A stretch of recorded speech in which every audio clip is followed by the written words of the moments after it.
I don't want to brag, but I'm about to, so please forgive me. I love being the audiophiliac for a lot of reasons, but right now, specifically because I get to review cool toys like this one, the Luxman E-07 solid-state phono preamp. It is a zero feedback design.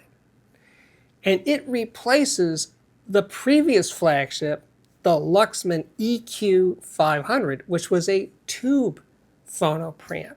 So that one's no longer in production. That's discontinued. And now the E-07 is the flagship. So just straighten that out right away. And sorry, guys, I never heard the EQ500, so I cannot talk about the comparison between these two. Also, very important is that Luxman, in this year, 2025, is currently celebrating its 100th anniversary, an achievement that few other high-end companies or audio companies can match. So congratulations to Luxman.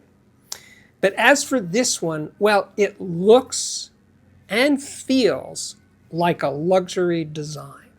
Yeah. And for knob feel, I mean, the Japanese have a thing about knob feel.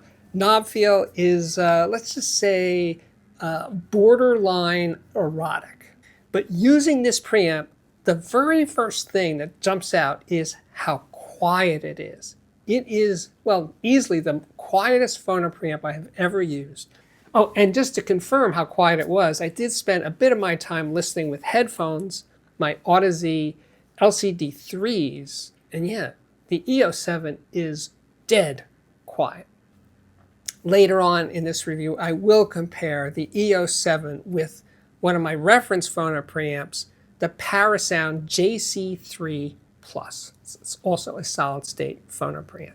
At this point, I want to go out on a limb and predict that most people that buy a preamp like this have a sizable LP collection.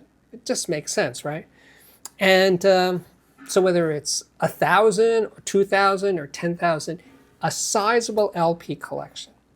And let's say you started in, let's say, the 1980s or so, right? And you have 1,000 LPs, and we averaged the price to be per LP $15. I mean, some will have been less, some will have been more. So let's just be conservative and say the average price of these records that you bought was $15 each, and you have 1,000 records. Well, if I'm doing my math correctly, that's $15,000 worth of records. And that's for 1,000 albums. If you have 2,000 albums, it's $30,000. A lot of money has already been invested in your music collection.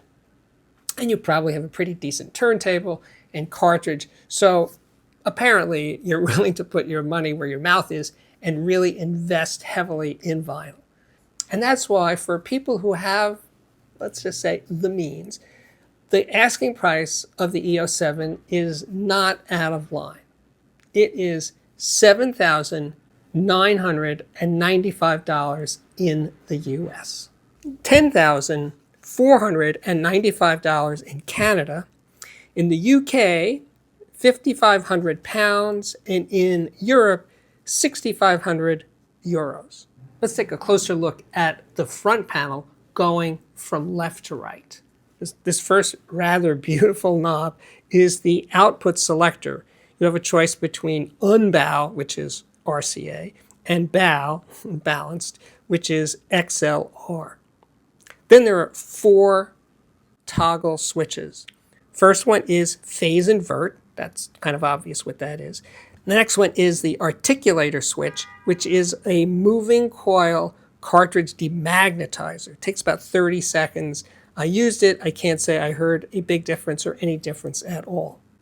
And then there is the low cut filter, which is for low frequencies. It's a rumble filter.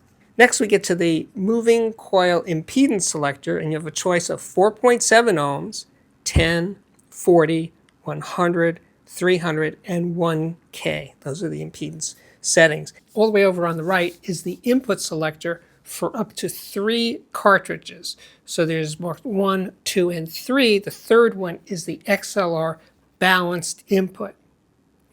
Moving over to the rear of the preamp, you'll see impedance and capacitive loading options for moving magnet cartridges. The E-07 is, by the way, made in Japan. Now I'm presenting the complete set of specifications. The E-07 is surprisingly heavy for a phono preamp. It weighs 29 pounds, which is more than a lot of 200 watt per channel Class D power amplifiers. This is a very surprisingly heavy for a phono preamp. But anyway, I have a lot of cartridges in my collection. And one of the newest is the Nagaoka MP700. Now this isn't a moving coil, it's not a moving magnet, it's called moving perma-alloy. Similar to moving magnet, but there is a difference. And anyway, it is a made in Japan cartridge. It's a high-end cartridge, and I reviewed it here on the channel a couple of months ago.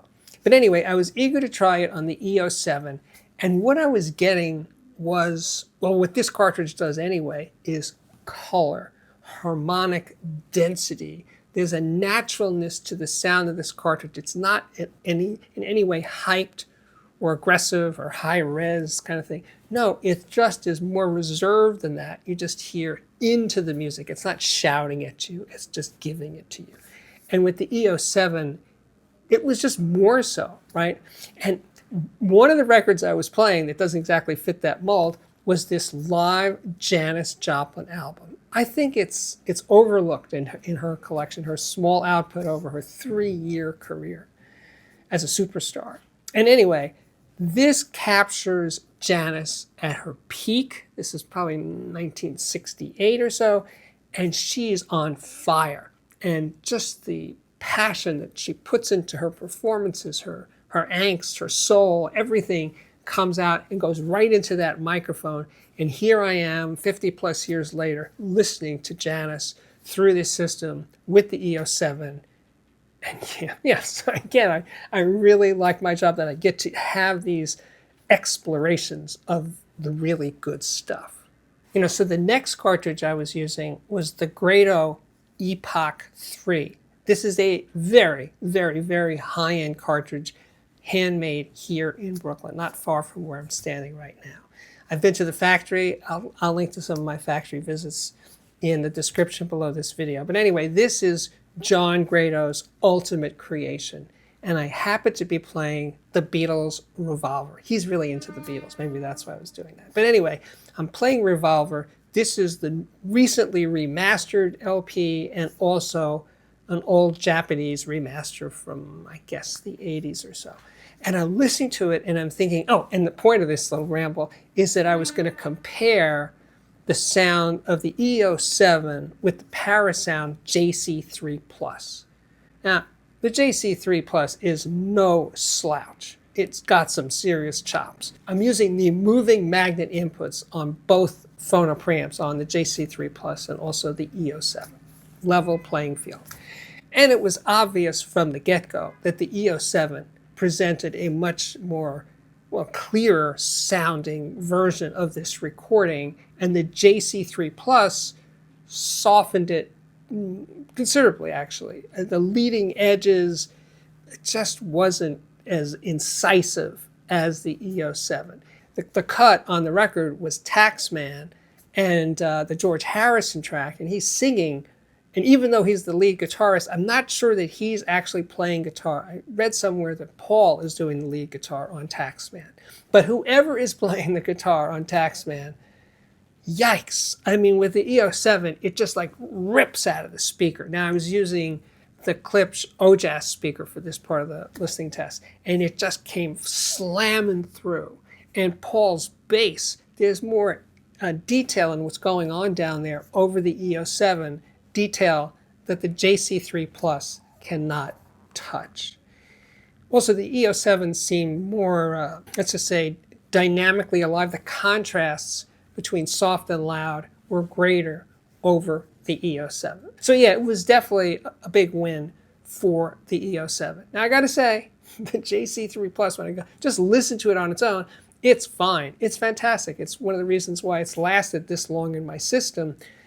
And it's half the price, by the way, of the E-07. So the JC3 Plus is not going anywhere. It's going to stick around. Next cartridge I played was a low output moving coil. My main, if I have a main reference cartridge, it is the Audiophiliac Cadenza Blue. I've owned 3 or 4 of them. Anyway, I was playing with the E-07 with this album by Ella and Basie. And it's not an audiophile recording. It is kind of compressed. It is a little weird sounding. This is an old record, but it is processed in some way that makes it less than ideal. But it didn't matter. I'm just digging the music and hearing Ella soar. I mean, even Janice can't do what Ella does. And it was just goosebump territory. The musicality of this preamp, of the E-07, was just because it's like it's not doing anything. It's just letting the music come through. That's what makes it great. As I think I said this already, it's not hyping the sound. It's just, let's say, releasing it from the groove. Okay, so for this last go round, I wanted to try something different. I want to stick with the Audiophiliac Cadenza Blue. But instead of going directly into the moving coil input, I wanted to use an external step-up transformer, namely my Audiophiliac ST90. This is a big chunk of metal, this thing. Anyway, I wanted to go through that into the moving magnet input on the E-07 and see how that sound compared relative to going straight in to the moving coil input. I hope you're following that. In other words, internal transformer versus external transformer. And it was not subtle. I would say that the external transformer, it was surprising in the way it had this more oomph. Oh, and the music that I was playing was this Grace Jones record. Kind of reggae pop music, I'd call it. Anyway, so the external transformer had more weight and oomph to the sound, more going on down there in the bass part of this record, which is a lot of bass. And when I went straight in, there was less of that fullness, but greater dynamics, life, soundstage, dimensionality, spaciousness. All that stuff was better going straight into the E-07 using those internal step-up transformers. And I was using the 40 ohm setting. So now we're going to do this. So Steve, what do you really think of the Luxman E-07 solid-state phono preamplifier? Well, it's expensive. It just is. I review affordable stuff here on the channel as well, but sometimes I want to dip into this kind of realm, and I got to say, it's good to be me. It's good to be the Audiophiliac. But what makes this preamp so special is the way it delivers this incredible musicality without looking like it's working very hard. Right? It just lets the music pass through. Let's just say, I imagine, there's no way to know for sure, just more completely through the E-07 than it does through other phono preamps that I've had in my system. And that's what makes it great. And now, the new segment, still new segment, the Audiophiliac album of the day, which is Joe Cocker, Mad Dogs and Englishmen, a live recording from 1970, actually recorded, I think, some people say otherwise, at the Fillmore East. Now, it was part of, I think, a 10-city tour. It was put together pretty quickly with a big band. I don't remember if it's like 15 or 16 people on stage, musicians, singers, and they're shooting a documentary film of the whole thing. I think it's a short tour, like 8 or 10 cities, 1970. And you listen to this thing, or I listen to it and think, yes, Joe is at his best when he's doing concerts. His records, his studio albums are good, really nice, fine, but he just bursts through when he's doing live shows. And boy, does he ever on this one. And yeah, he does all the hits, Delta Lady, I mean, you name it, he does it. And of course the tune, Mad Dogs and Englishmen, which was written by Leon Russell, who's the band leader of this extravaganza. It's a surprisingly good recording for 1970. I have it on LP and CD. It sounds great. It sounds like you're there. And there's a looseness to this. It's not a polished, perfect show. And that's what makes it great. It's one of those, like, this is the way it really went down. You know, it's not a lot of post-production going on here, I don't think. And anyway, I love this record. I bought it then in 1970. I'm still listening to it. And if you are at all a Joe Cocker fan and for some reason missed Mad Dogs and Englishmen, yes, find it right now, stream it somewhere, and feast your ears on amazing music. Speaking of amazing, we're going to go right to the Audiophiliac viewer system of the day. Omid sent in these pictures, very, very nice. The speakers are Tannoy Cheviot. Amplifier, line magnetic 518IA. It's actually an integrated but here used as a power amp. The preamp is a Lamb LL2 Deluxe. The DAC is line magnetic LM32. Turntable, clear audio concept wood with a carbon fiber arm and a Hanna ML cartridge. Phono Preamp, yep, line magnetic again, the LP33. And speaker and interconnect cables are by Transparent. Thank you, Omid. We're back. My name again is Steve Guttenberg. I am the Audiophiliac. Thank you for watching this far into the video. You know about my Patreon? I hope so by now. But anyway, let me tell you a little bit about it. You can join my Patreon for just a couple of bucks a month, up to $100 a month, $50 or $100 a month. At the top two tiers, you and I will have a conversation every month, more or less at the beginning of the month. And those are one-on-one conversations. I so enjoy doing those. But for everybody at any paid level, you will see exclusive content. And I've made a ton at this point. Lots and lots and lots of exclusive content. And with that, I can say my work here is, yes, at last complete. Thank you again for watching. And I really, really do hope to see you back here again very, very soon. Bye-bye.